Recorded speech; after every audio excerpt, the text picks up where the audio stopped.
Blog Talk Radio. Aziz, Aziz,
Hello. Peace and blessings, sis.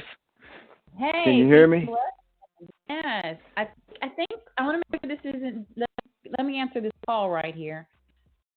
That's me. That's me. Oh, That's me, Crystal. Okay, I'll hang that up. Is it from my number? Okay. You see my number there? Yep, it is. Okay. I see it now. Okay, good. Yes, so we're live. Okay. Listen, I want to tell you Happy Kwanzaa. You know, today is the second day of Kwanzaa, and that's Kuji Chagalia, and it means self-determination. Did you know that, Crystal? Yes, I did, and Happy Kwanzaa to you, too. Okay. All right. Well, I think we got a decent show tonight, sis. Okay? From talking to you in advance, I told you that from last week's show where we interviewed Dr. Jerry Carr, the Morgantown NAACP president, and his wife, Nicole, about the COVID-19 vaccine. And yes. admittedly, last week's show was a pro-vaccination show. Okay, that's out of respect to Dr. Carr and his wife, Nicole, for coming on the show, because we asked them to come on the show, and we appreciate the time that they spent on that show last week, giving us very important information. And that show's in the archive for those people that would like to check that show out. But I got 2 or 3 rebuttals, and I found it necessary to contact you and give the people that had rebuttals to the COVID-19, give them an opportunity to respond. And so I spoke with a sister friend of mine who has a background in healthcare, and she was adamantly opposed to the COVID-19 vaccine. And I found it necessary to give her an opportunity, as well as anyone else, to respond on the record. Okay, so do we have her on the line, Crystal? No, we can give her a ring. And actually, John, just want to say that I put in the show notes a link to your interview with Sister Davita, if anyone wants to watch that there. And we can give her a call now and see. Okay. All right. Let's see, I'm putting her number in right now. Dallas. Okay. See? I actually told her to call the show. Oh, okay. Hello. Blessings, Sister Davita. This is Brother John Kemmet Shabazz L. You're with Crystal Good and Black by God. Hi, Sister Davita. Well, hello. Crystal. Hi, Miss Crystal. Hi, Miss Crystal. How are you? I'm good. You know, I got a joke when I say you're live. I mean, we all are alive, thank goodness, right? Facts. Big facts. I'm glad to see everybody doing well this evening. Yes, and happy to have you on the show. And, you know, Brother John sort of just already set it up. We just got started, telling the folks that this is part 2 of the COVID vaccine in West Virginia's Black community. And last week we heard from Dr. and Mrs. Carr with a lot of information and resources there. And John mentioned his interview with you and that you had some things you wanted to say. I do. I think that for the people that want to get the vaccine, I think that's a wonderful thing for them if they want to. Me, I'm on the other side of the spectrum. I'm not planning on getting the vaccine, and I simply just don't. I simply just don't trust it. I just don't trust it. I don't feel as if the trial period has been long enough to find out how people with underlying health conditions or people who take medications for the long term, it's just not been done long enough, at least not to my liking. I don't trust it. I just don't trust it. So even though I've read like different things and people are saying, that it's safe, it's 100% safe. And, sometimes like I've even been monitoring people on Facebook. A lot of my friends that work in healthcare, have had to get the COVID-19 vaccine. So far, the most I've seen that people complain about is they say that they get a headache after they've taken the vaccine. Nobody has suffered from Bell's palsy, which, as I've read, is one of the things that can happen. I think when they put the Bell's palsy thing out, although it's something that you should be concerned about, I got to be honest with you. I think a lot of times the media blows this up a lot more than what it really has to be. Like, people are really scared about it. And I think one of the reasons that people are so mistrusting of this vaccine is simply because of how we've seen our government act this year. And I'm not going to get off into politics or anything like that, but, well, I am a little bit. Just all the fighting that we've seen between Democrats and Republicans and blah, blah, blah, blah, blah. And, people are just not trusting of the government. So people, that's the biggest thing that I'm getting from people that I talk to, that I ask, like, are you going to take the COVID-19 vaccine? And a lot of people are just adamantly against that. Like, no, I am not going to get it. And when I ask them the reasons why, a lot of things are because of the infighting that they see going on in our government. And because there's a lot of misinformation out about COVID-19 as well. Like, some people go to Google, some people go to the CDC, some people ask their doctors. A lot of people get a lot of information off of Facebook, Instagram, and Twitter. And it seems like there really is no definitive person to actually go to get all of your questions answered. And I know that you had a doctor and his wife that were on the show last week, and I didn't get to listen to the show last week, but I did get to talk to Brother Shabazz about that. And I wish I would have tuned in and I would have caught that, because possibly then, maybe I could have.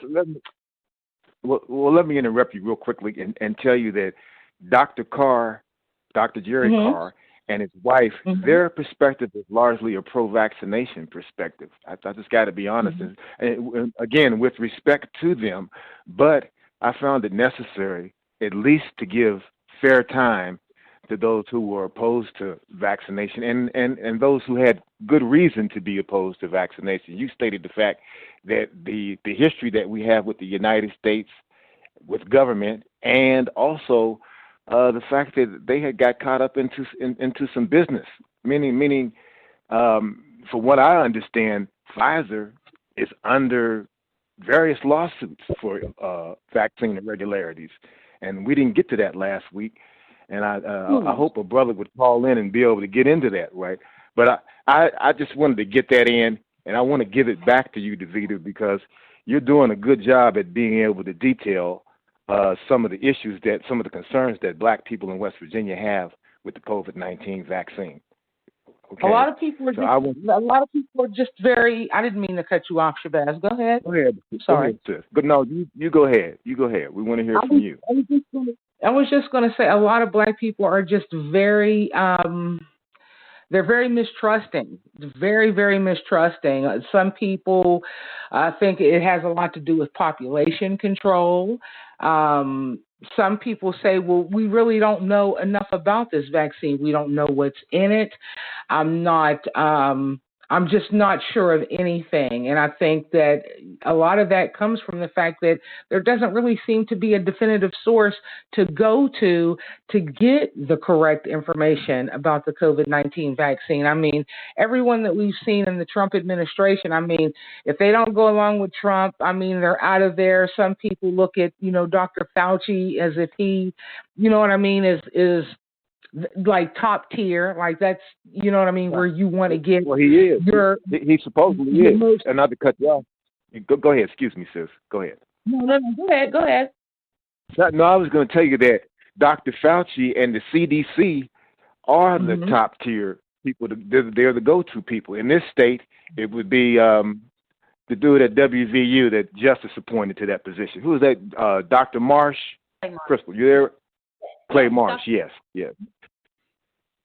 And I can tell you that just from my side of it, like a lot of people don't know anything about like Dr. Marsh. Like we have no idea who to go to get information from. We have no idea. Go ahead. What I hear, and I hear from a lot of people, the skepticism from the government. Of course, we know our history with them, but we also know things like the Tuskegee experiment and that we have a genuine distrust in several institutions, and the medical community being one, because, there's things still happening where, white doctors and nurses believe Black people can't, feel pain. I mean, there's all kinds of really truths that are documented out there. And so we know there's a distrust in the institutions. We know there's a distrust with the government. And so I'm asking, who would be a credible source for you if it's not the CDC and it's not our local leaders? Who would you trust? That's a very good question, Crystal. If there were somebody here that I actually saw, like putting the work into trying to educate the Black communities, I think I would lean a little more towards going that way if I actually saw somebody that was out here and actually, putting the work in.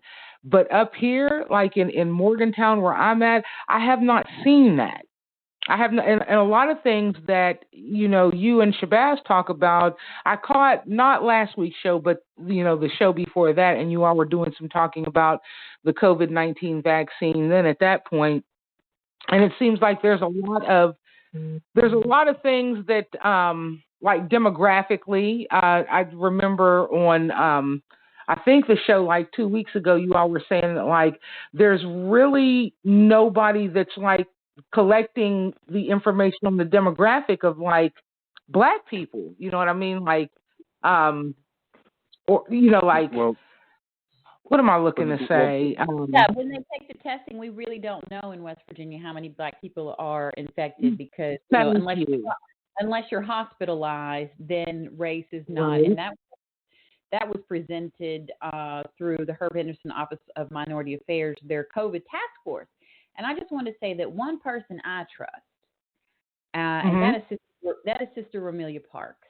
And if Sister Romelia Parks is saying it, I'm believing it. And, her role on the COVID task force, and she was recently recognized, which is quite an accomplishment, as West Virginian of the Year for her work and being outspoken about the really firing it up at the very beginning of the pandemic, when her first became infected and she became infected, that we had to take this seriously.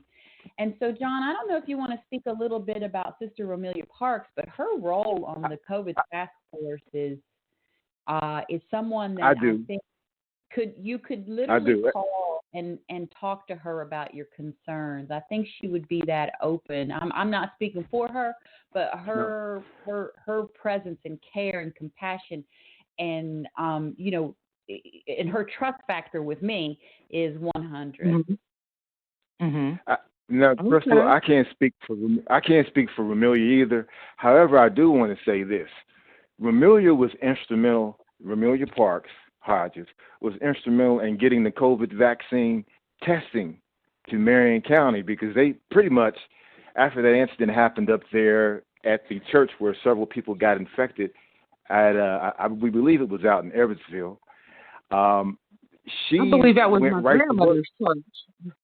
Absolutely, that was Reverend Laverne Horton out there in Yeah, that's Evansville. that's my grandmother. I think about 15 or 20 people got infected out there. And Wow. what happened was, real quickly, I got to say it. What happened was really I think people kind of wondered, they didn't want to recognize it, or they at that particular time it was underestimated here in the state. Okay, it happened in New York, it happened in Seattle, but people didn't take it seriously, and that happened out there. She had to go actually to Charleston and get help from the Charleston Gazette to publicize what had happened up here in this portion of the state. So while Remelia has been instrumental in pushing testing, I haven't heard Remelia come out and say that she's in favor of the COVID-19 vaccination. I haven't heard anybody on the African American task force say that they're in favor of vaccination. Now, my position personally, and I got to state this, I'm not in favor of vaccination either. So you and I are brothers and sisters in more than one way, okay, in terms of the COVID-19 vaccination. I personally believe that you should strengthen your immune system and make it do its job. That's my position on that. I think that actually it might be a good thing to have Remelia actually come and speak, in Morgantown. I'm not sure what venue, but I know in the apartment complex that I live in, and you live in, Shabazz, we have a community room here, and I know that there would be a lot of people that would be interested in having someone come and speak to them and just lay out the facts for them. You know what I mean? Because there's so much misinformation about COVID. Like, people get it from so many different places, and you'll sit down and you'll be in conversations with people, and they'll say, well, I heard this and I heard that, and you know what I mean? And then it just kind of creates a panic because nobody really knows what's going on. So I think it would help to squash, some of that. I'm definitely not getting this vaccine. If somebody were to come and like they had statistical figures and somebody, somebody to just come and present that, and to have, a question and an answer period, because there's a lot of people that have a lot of questions. I know that a lot of times people will, and it's funny, it has nothing to do with the COVID vaccine, but a lot of people know that I, follow politics like that. And it's really funny because a lot of them, I'll wake up to text in my phone and they'll be like, well, I heard so-and-so and so-and-so about the stimulus and blah, blah, blah, blah. And this is going on in Congress. And can you tell me what that means? And it's only because I take the time to delve into the information and to read it. But even I am confused about like the COVID-19. Like, you get information from everywhere, but it's like nothing flows cogently, if you know what I mean. Like, you hear It's something a fluid here. Situation. Yes. With the COVID-19, it is a fluid situation, an ongoing and changing situation, because, as I told you earlier, I contacted Sister Mama Lou and asked her to come on because she was one of my trainers in HIV/AIDS awareness at WVU about 10 years ago. So I thought that she would be a respectable go-to person on that. But she told me, John, I appreciate it, but it's a changing situation. Changing situation means that there's not enough factual information that we can say this is fact. Okay. Right. And I think we ran into the same situation last week when we interviewed Dr. Carr and his wife Nicole, because it was certain things that they had to say. Well, this is our position, but it's a changing situation. We know that for instance, we know that there's a mutant strain just jumped off in the UK. Okay, you heard Mm-hmm. about that, Davita, right? I Now, have. by this being a mutant strain, does that mean that if you get a vaccine, if you get vaccinated, how long is the vaccination going to be good for? I recently heard that the vaccine. I recently heard or seen in an article where they're saying 6 months. You know, they you get one vaccine, then they bring you back and you get another one 21 days later. Okay, from what I understand. I've seen that as well. So now they're saying that you can look for that to last 6 months from an article that I read. Okay, but you got to double check this stuff because all this stuff is new stuff. Again, I'd rather rely upon my immune system, okay, to fight this thing off. You know, they say you got to get a lot of vitamin D. That means going out, getting sunlight and fresh air. And during the winter times, oftentimes we are inside the house. So that would make you vitamin D deficient, which makes you susceptible to the COVID-19. I think we got to be careful. You should always, seek a healthy immune system. But, as I mentioned before, my 5-year-old cousin that died from COVID, right? Strengthening your immune system is not a valid argument for, a child that contracted COVID and it created meningitis, and she died. She was one of the first children in this country to die, and I don't think that there's any amount of, sunshine and vitamins that would have changed that. I think the question for me now is also recognizing that West Virginia is still operating as sort of a business as usual climate. We don't know how many Black people are affected. And if we're looking at, from what I'm hearing, not just from you all, but, from other people, that they don't trust the vaccine. So we're looking at, I'm very concerned just at the behavior of folks. I just don't see a lot of people, bars are open, people are partying, people are dying. And I think that when it doesn't touch you and when you haven't seen somebody suffer through it, that, it just sort of like, okay, well, we have a couple of choices here. We're going to have to stay at home or stay away from each other or whatever it is for longer until we figure out, how we can, comfort and find, confidence in so many Americans that don't believe in the vaccine. And even with that, I mean, we're looking at when do we get to take the vaccine? I mean, it's not even a matter of you turning it down right now. It's not in your face. In terms of like, do you want to take this vaccine? At least not in my world. I don't have access to the vaccine, and I don't know when. I don't know when I will. I don't know when my family will even have the option of saying, I don't want to take this. I can speak for myself that I do want to take the vaccine, and I'm trusting, and you can look up, the Herb Henderson Office of Minority Affairs and their position on the vaccine and the West Virginia COVID task force and some of those resources out there. And that's not an end all be all. That's just, that's just one source where I'm seeking information within West Virginia to see. But the question is really, so how are we to keep moving through this world, and what are your all's lives like in COVID-19? Well, I can tell you, like. Okay. Go ahead. I was going to say quickly. Last week, Jerry Carr Nicole, his wife, did specifically say that the Governor Justice had planned on the rollout of the vaccine to be available to the public somewhere around March of 2021. You remember? Yeah. Yeah, I remember. I remember her saying that specifically because we asked that question last week when it would be available to the masses. Well, I think one thing one thing about the COVID-19, to answer your question, I'm sorry, I'm blanking on your name again. I'm sorry, not you, Shabazz, but It's Crystal. Crystal.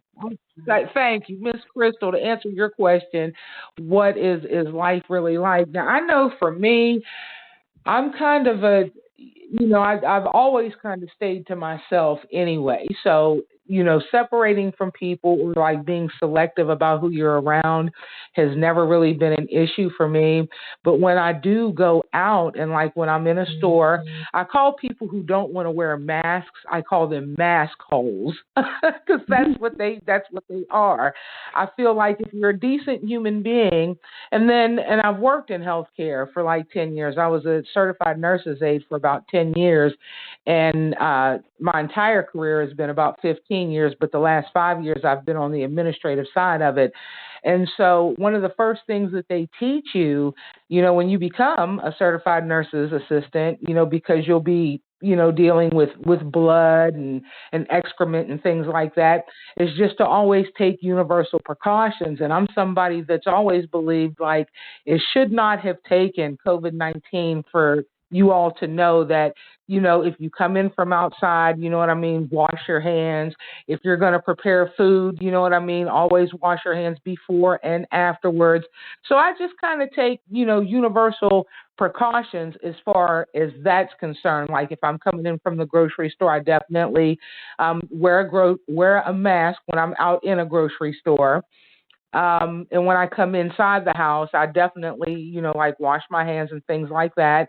And it's really frustrating because it's like a lot of people do not take that seriously.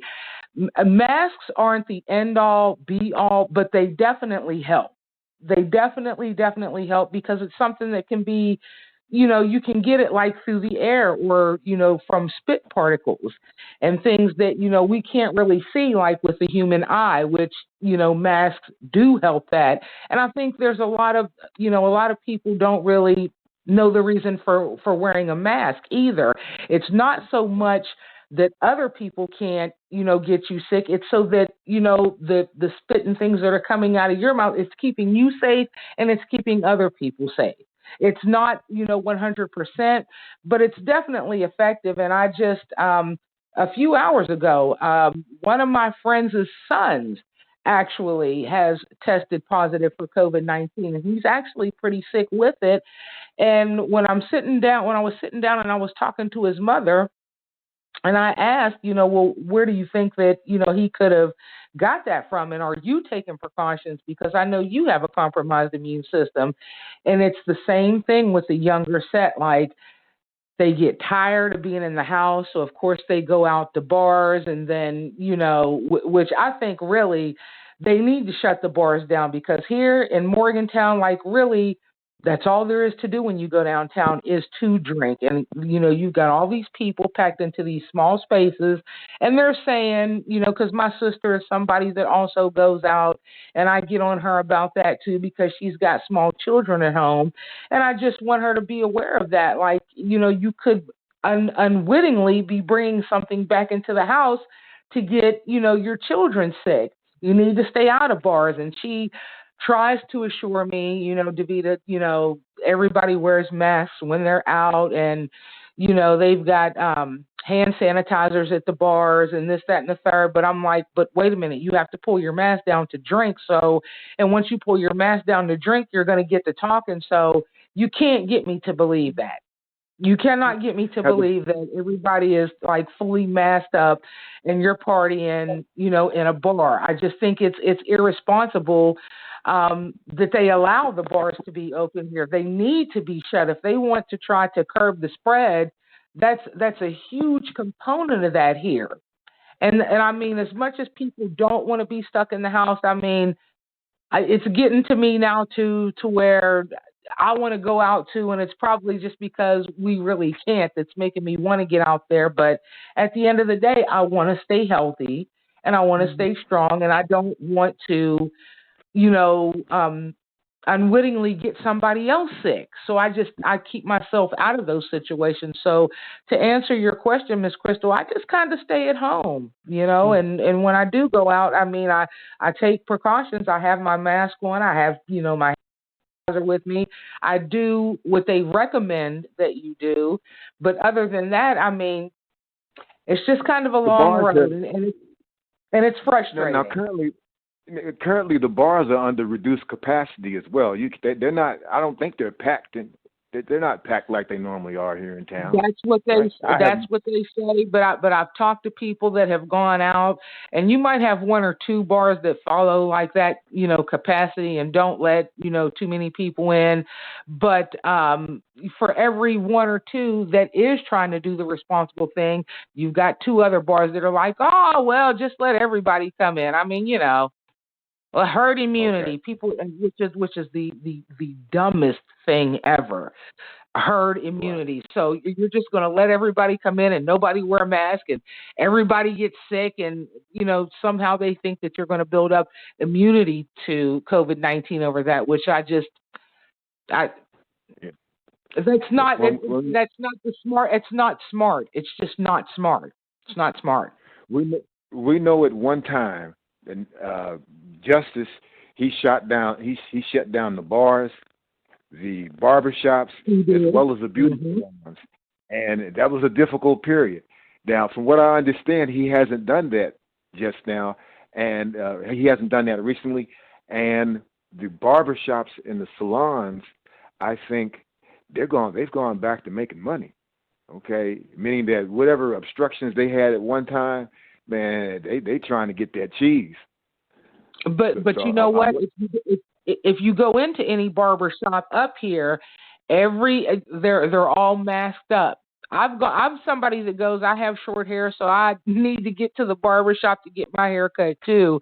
And I can promise you, in every barber shop that I've been into, they are definitely masked up. Like, you can't even come into a barber shop unless you have that protective covering on. They can't cut your hair without it, because if in the barber shops or beauty salons, if they don't follow the proper precautions, then they run the risk of getting a fine, a huge fine for doing that, and having their business shut down. So although it's difficult, they stick pretty closely to it. I have not been into a barber shop yet where I've not seen everybody masked up. Not yet.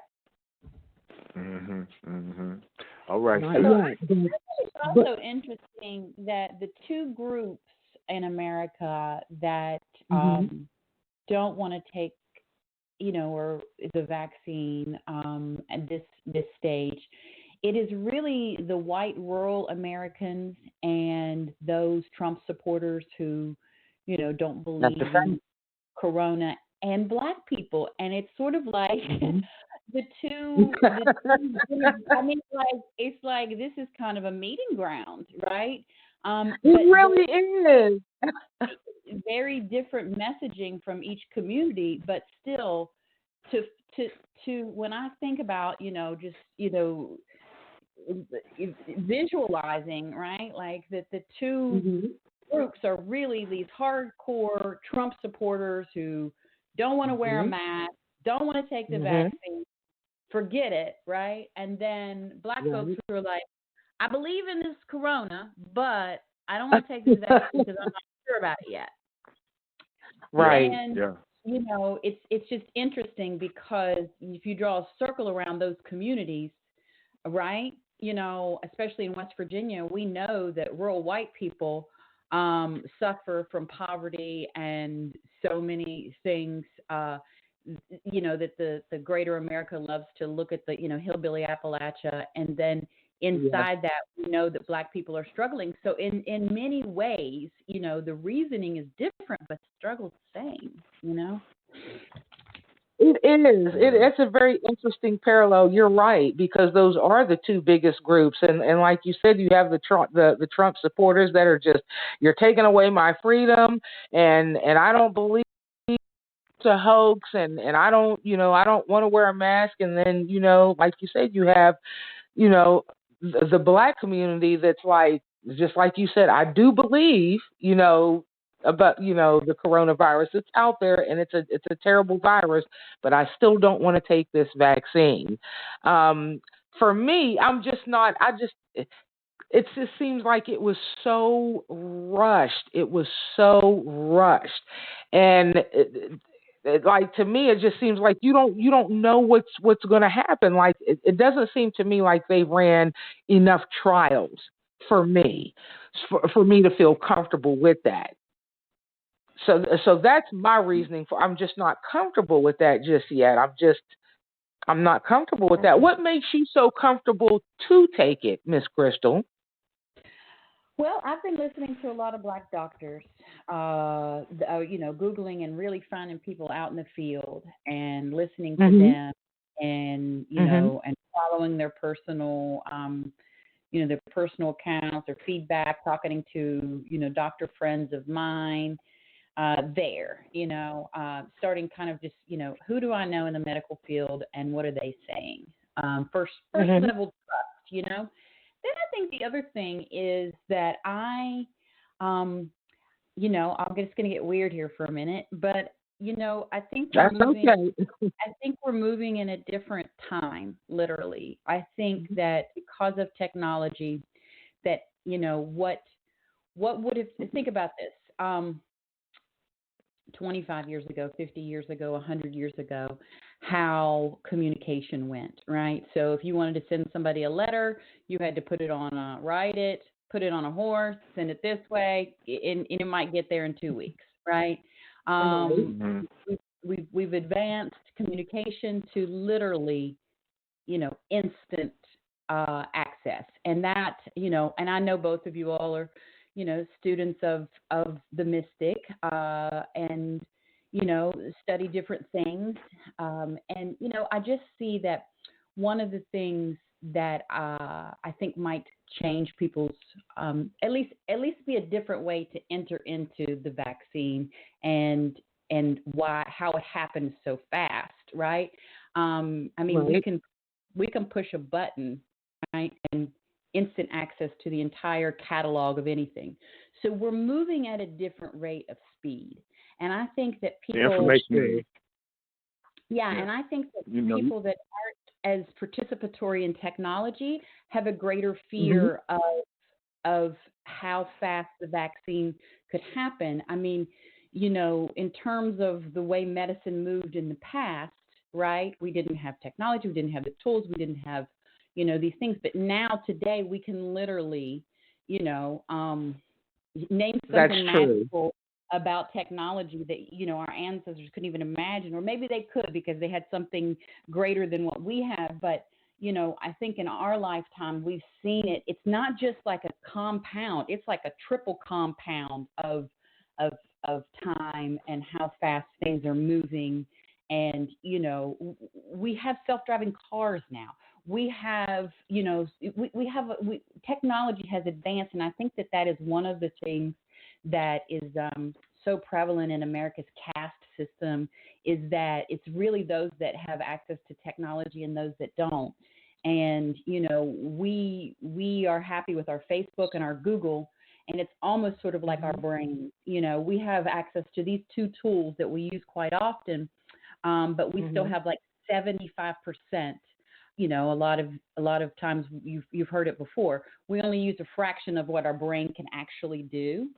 And so for me, thinking about the vaccine and how quickly it came, that's not really an argument, because I can see, what used to be done in, 7 years can be done in 7 seconds now.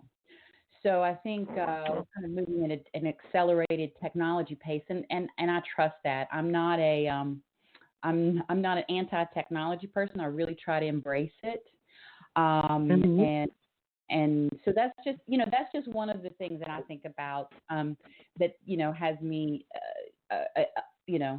I'm okay with taking the vaccine. And also just seeing, the pain in my children this year, having to just want to play sports and not being able to play sports, and want to graduate and want to go to the prom and, want to do these things. I don't know what's in a lot of things, and I know that's probably an elementary argument, But But Crystal, even if not to interrupt you, Crystal, but sure. and I am interrupting you, but That's a good point, though, Crystal. That's a good point. Even if your children take the vaccine, then they still gotta go by, the criteria of wearing the mask, social distancing. I mean, whichever way, you still hit with all these conditions that they placed upon us. But also, right. There's a less of a risk that they could catch the virus and become ill, or spread the virus to their grandmother whom they can't see. So to me, it's sort of like, do I trust it, with everything I got? Heck no. You know what I mean? Do I trust the political system that we got with everything in me? No, I don't, but it's what we got, and it's what I have. It's a choice that I have before me. And I'll be okay if I'm wrong on the other side of it. But I think I would rather, I'm ready to get out of this pandemic, whether it takes another year or whatever time frame. And that's just me. But I really do. I would. Well, I respect that, Crystal. I respect that because listen, it gives us balance on the show to be able to show both sides. Okay, and that's one of the reasons why I asked you to do this show, to be able to give a more time to the other side, to those that were not necessarily pro-vaccination. So I appreciate and I definitely, I'm not someone that's anti-vaccination at all. I mean, as I told you before, I had been in the healthcare field, as a certified nurse's aide for over 10 years. So there are certain things that I've already been vaccinated for, which I think that, if you work in healthcare, you definitely you need to be vaccinated because you come into contact with so many other different people, and you're working with people, that, or taking care of people rather, that do have compromised immune systems. So as a way to keep, yourself healthy and to keep yourself from passing anything on or making anybody else sick, or, it could be the other thing, the other way around, what I mean? Keeping yourself protected from the sick person that you're caring for. It's definitely something that's needed. Like I've had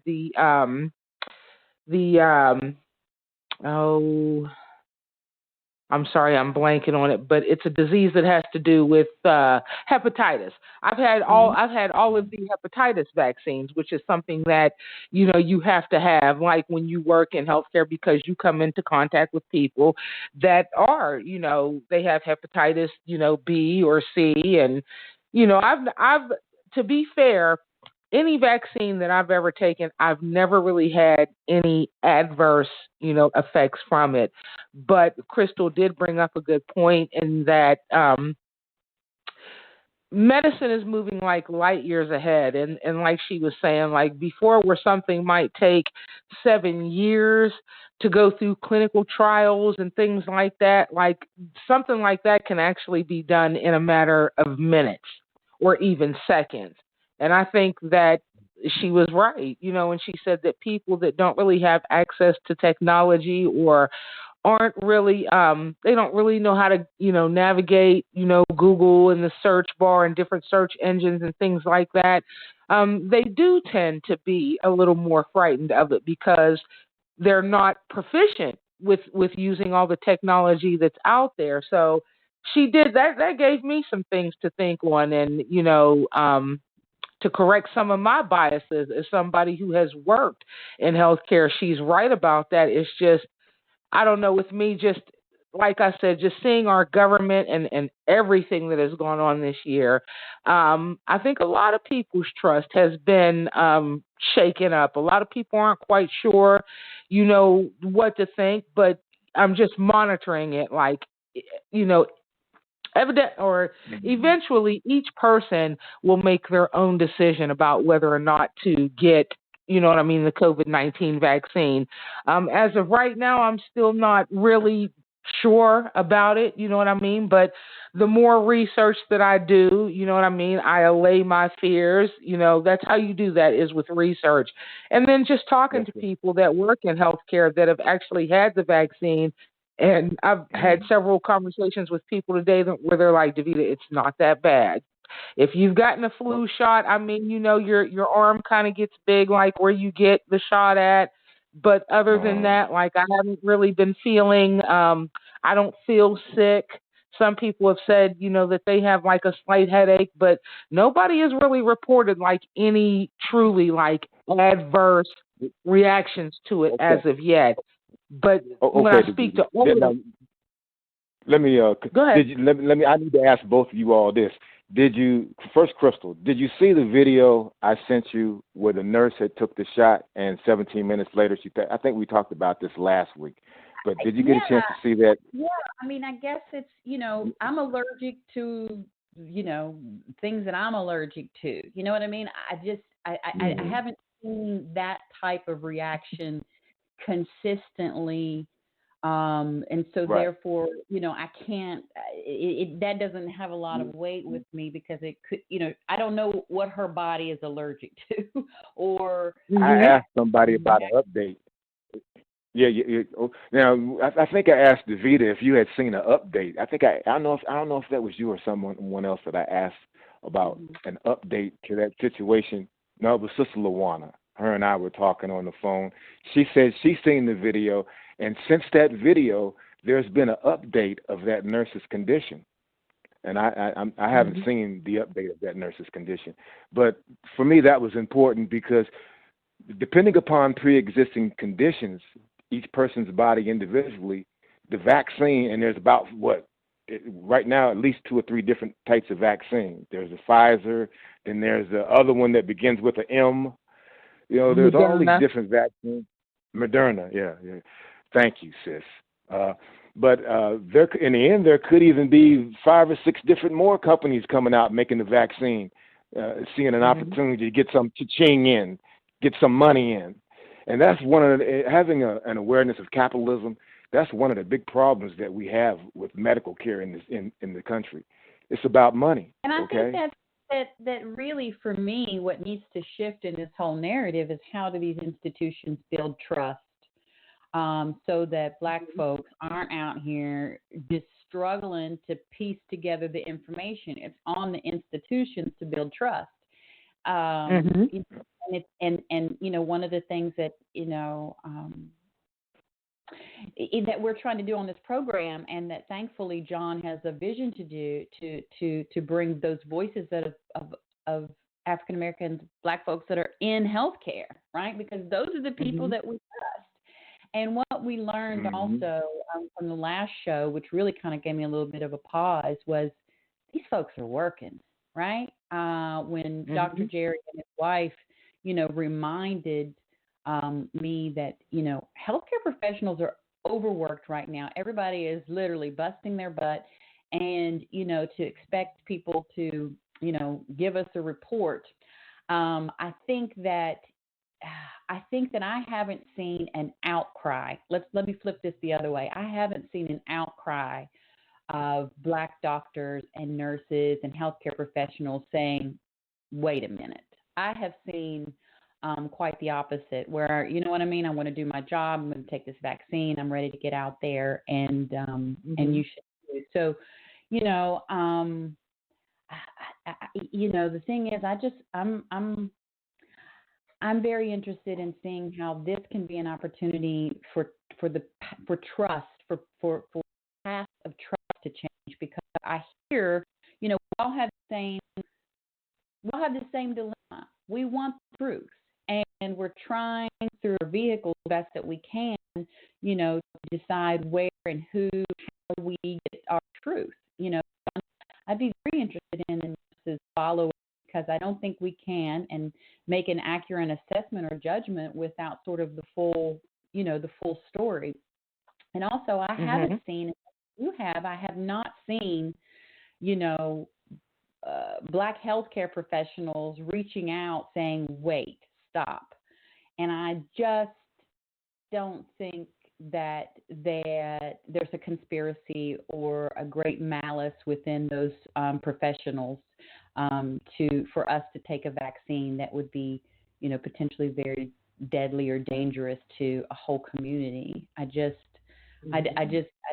don't believe that. Okay. Well, Crystal, you're entitled to that. Oh, I Okay. respect that. I respect that. And I respect it too. However, I got to also give the balance is the other side is that we have a history of that. We've said it before, so I don't want to go over it again. How many tests have you all had? Me personally, I've never taken the coronavirus test. I've never been tested.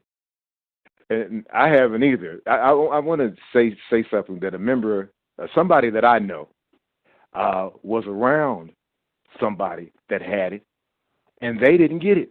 Okay, now, and they had meaning that they didn't get it because they went and got the COVID-19 test because they were around somebody that had been infected, and they did not get it. So I'm not saying that, I'm not trying to saying that the urgency is not there. I'm just saying that there's some stuff going on here that we're not necessarily aware of. The test, though. I would. Yeah, I mean, I've had several tests, and that's just sort of just how I see my responsibility. Whenever. How many tests have you had, Crystal? You get tested once a week or something like that? No, I've had 3 tests. Okay. One, and I just, and there's also a test now for the antibodies in your system. It's like $25 at Kroger's, which would kind of let you know if you had the, if you had the antibodies, which would mean, like you said, like you were talking about in your video with John, that this is a virus. You know what I mean? Like it's a virus. So, some folks, like the cold, it everybody, it affects them differently. And so, I'm interested in getting the antibody test, which is $25 at Kroger's, to see if I have the antibodies or have, because like you said, John, nobody really knows. But I think it's also interesting too. I've asked that question before. People. Crystal, real quickly, antibodies means that you've been exposed to it and your body has built up, has fought it off, and you've built up these antibodies to it.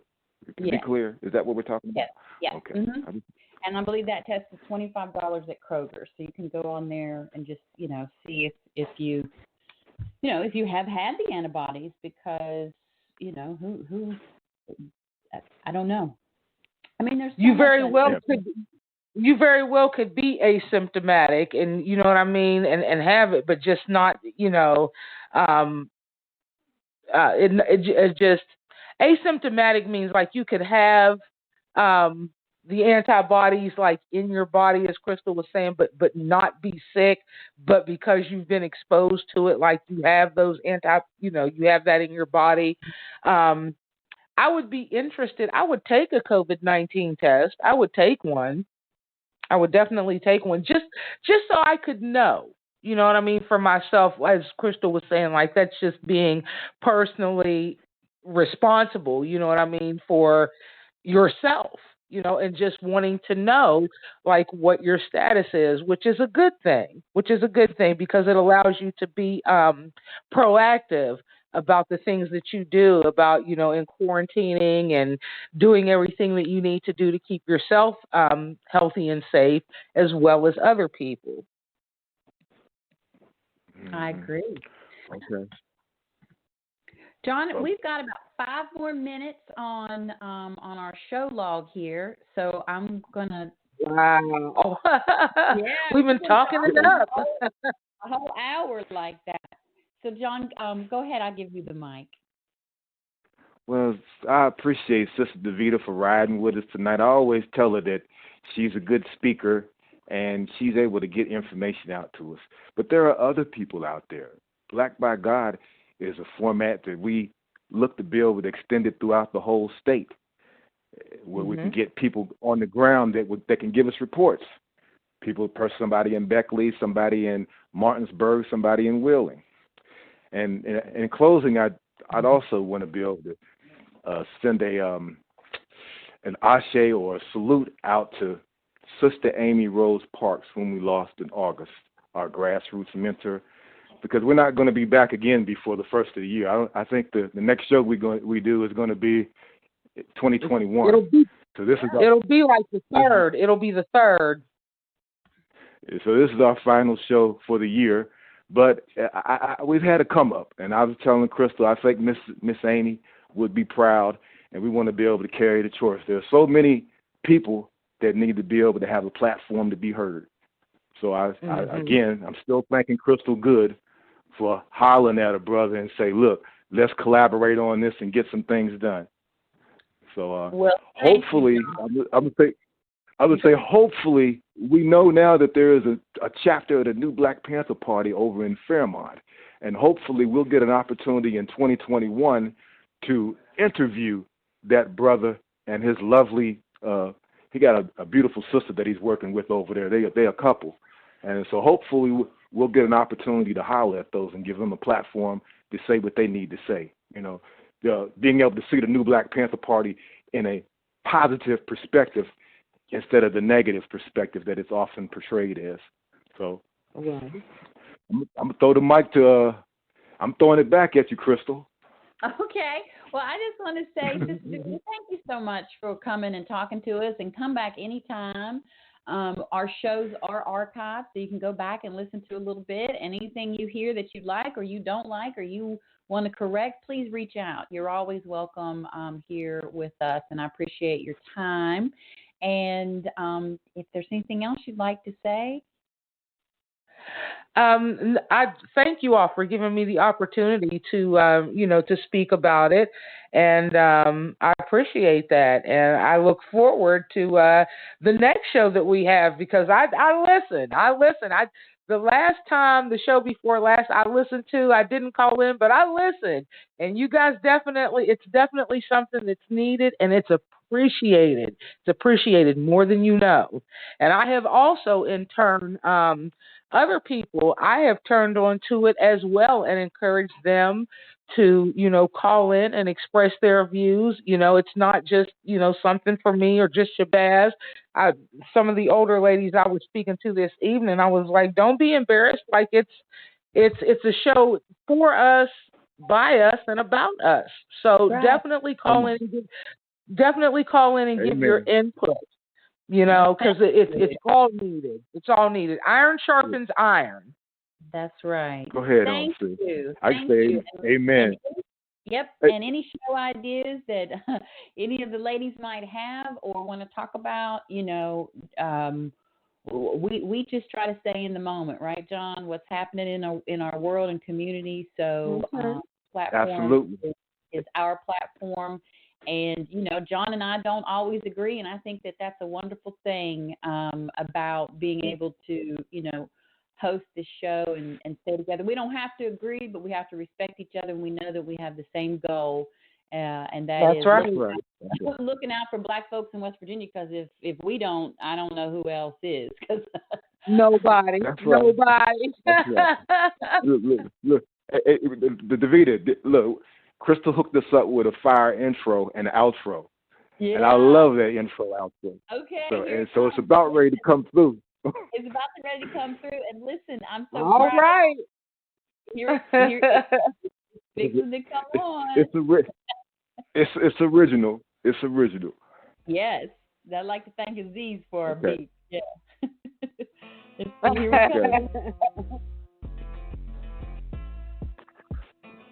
Okay.